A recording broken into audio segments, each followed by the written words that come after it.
आजादी के कभी शाम नहीं होने देंगे, शहीदों की कुर्बानी बदनाम नहीं होने देंगे, बची हो जो एक बूंद भी लहू की तब तक भारत माता का अंचल कांग्रेस की तरह नीलाम होने नहीं देंगे। सर ये सारा इसलिए बता रहा हूं क्योंकि ओपोजिशन के लीडर कल पूछ रहे थे कि लद्दाख में क्या चल रहा है, ये जानना बहुत जरूरी है। Sir Shinkula tunnel, Taklangla tunnel, Lachungla tunnel, सारा डीपीआर बनने का काम हुआ है। मैं सर युवा और खेल के संबंधित थोड़ा बोलूंगा, फिर मैं जम्मू कश्मीर धारा 370 इंटरेस्टिंग पॉइंट पे आऊंगा। सर एक दो पॉइंट सर जरूरी। कल अधीर रंजन जी पूछ रहे थे कि चाइना आके हजारों किलोमीटर लेके गया, ये सच बता रहे सर, चाइना आके हजारों किलोमीटर लेके गया। मैं डेटा के साथ बताऊं, अक्साई चीन 27,250 किलोमीटर 1962 में कांग्रेस के टाइम पे लेके गया, ये रिकॉर्ड में जाना चाहिए। त्यापंगनाक छबजी वैली जो कोरजोक से 250 किलोमीटर चुमुर एरिया में 208 तक यूपीए सरकार के टाइम पे ले गया, अधीर रंजन जी सच बता रहे हैं। जोरावर फोर्ट जो धिमजोक में थे उसको तोड़ के चाइना के पीएलए ने 2008 तक वहां पे ऑब्जर्विंग पॉइंट बना दिया, 2012 तक, ये कांग्रेस के टाइम पे हुआ।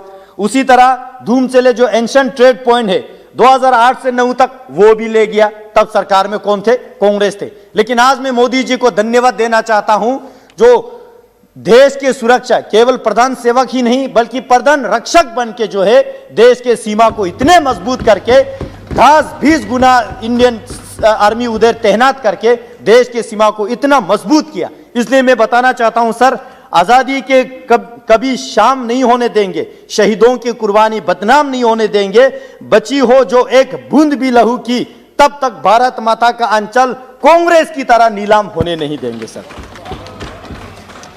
सर आर्टिकल 370 पे मैं थोड़ा सा बोलना चाहूंगा क्योंकि सदन में डॉक्टर फारूक अब्दुल्ला साहब ने बड़ा अच्छा इमोशनल स्पीच दिया और उन इशारे में यह बता दिया कि ये सरकार जो है मुस्लिम विरोधी है, ये जो है धर्मनिरपेक्ष करते हैं। लेकिन मैं बताना चाहता हूं सदन में सर, जब फारूक अब्दुल्ला साहब के सरकार वहां पे थे 370 वो लोग एंजॉय कर रहे थे, गुज्जर बकरवाल समुदाय जो गुज्जर बकरवाल समाज जो है 100% मुस्लिम है सर, कभी ऊपर उबारने नहीं दिया। लेकिन यह सरकार ने 370 हटने के बाद कल डीडीसी इलेक्शन चुनाव किया, गुज्जर बकरवाल को पॉलिटिकल रिजर्वेशन देके उस मुस्लिम समाज को जो पिछड़े थे दबे थे उसको उठाने का काम जो है इस सरकार ने किया, यह मैं रिकॉर्ड में लाना चाहता हूं सर 370 हटने के बाद ग्रास रूट डेमोक्रेसी वहां आने लगा सर। वहां पे जो है डीडीसी इलेक्शन हुआ, वहां पे ब्लॉक डेवलपमेंट काउंसिल का चुनाव हुआ, वहां पे जो है आज केवल 87 एमएलए का इलेक्शन नहीं, 40,000 से ज्यादा पंच एंड सरपंच इलेक्टेड है इस सरकार के दौरान, 3,000 से ज्यादा ब्लॉक डेवलपमेंट काउंसिल का चेयरमैन इलेक्टेड है, 280 से ज्यादा डीडीसी का मेंबर जो है वहां पे। और इतना जितना भी चुनाव हुआ उसमें एक बंदूक नहीं चले, एक चिड़िया के जान तक नहीं गया। वाजपेयी साहब कहते थे जमहूरियत, कश्मीरियत और इंसानियत, इससे बढ़िया जमहूरियत हमें क्या चाहिए? जो डिस्ट्रिक्ट जो है टेररिस्ट के लिए माना जाते हैं, मैं नाम नहीं लूंगा बुरा लगेगा, उन डिस्ट्रिक्ट्स में इस बार 60% 70% वोट होने लगा। 70-80 साल के बुजुर्ग जो है खुद चल के वोट डालने के लिए आया, जो पिछले 30 साल तक वोट डालने के लिए नहीं आया सर। तो इससे ज्यादा जमहूरियत क्या चाहिए?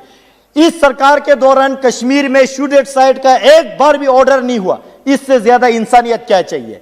इससे ज्यादा जमहूरियत क्या चाहिए? इससे ज्यादा कश्मीरियत जो पीसफुल और क्या चाहिए? जो अटल जी ने जो हमें मार्गदर्शन दिया उस पे माननीय मोदी जी के सरकार चलने का जो काम कर रहा है सर, मैं एक जरूर ध्यान आपके आकर्षित करना चाहूंगा। जो आज फारूक साहब ने यहां पे कहा कि यह सरकार मुस्लिम को नहीं पसंद करता है, ऐसा नहीं है सर। ये फारूक साहब मुस्लिम है, आप हिंदू है, हम बहुत है, हम ये सारा ये जो है ये इस देश का खूबसूरत गुलदस्तान है। लेकिन कुछ आइडियोलॉजी से हमें प्रॉब्लम होते हैं सर। फारूक साहब कहते हैं चीन के मदद से 370 वापस लाएंगे, ये हमें स्वीकार नहीं है। महबूबा मुफ्ती जी कहते हैं जब तक 370 वापस नहीं आएंगे तिरंगा नहीं उठाएंगे, ये हमें स्वीकार नहीं है।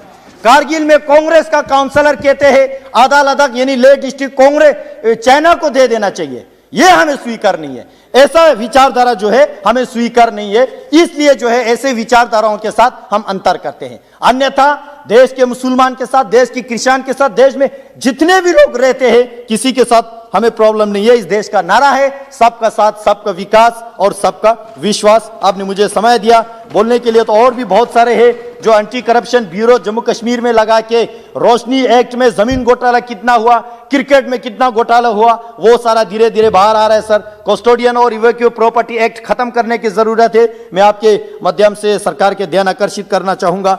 बहुत बहुत धन्यवाद सर। कहने के लिए तो बहुत कुछ है, लेकिन समय के कमी, आपने मुझे बहुत समय दिया। बहुत बहुत धन्यवाद।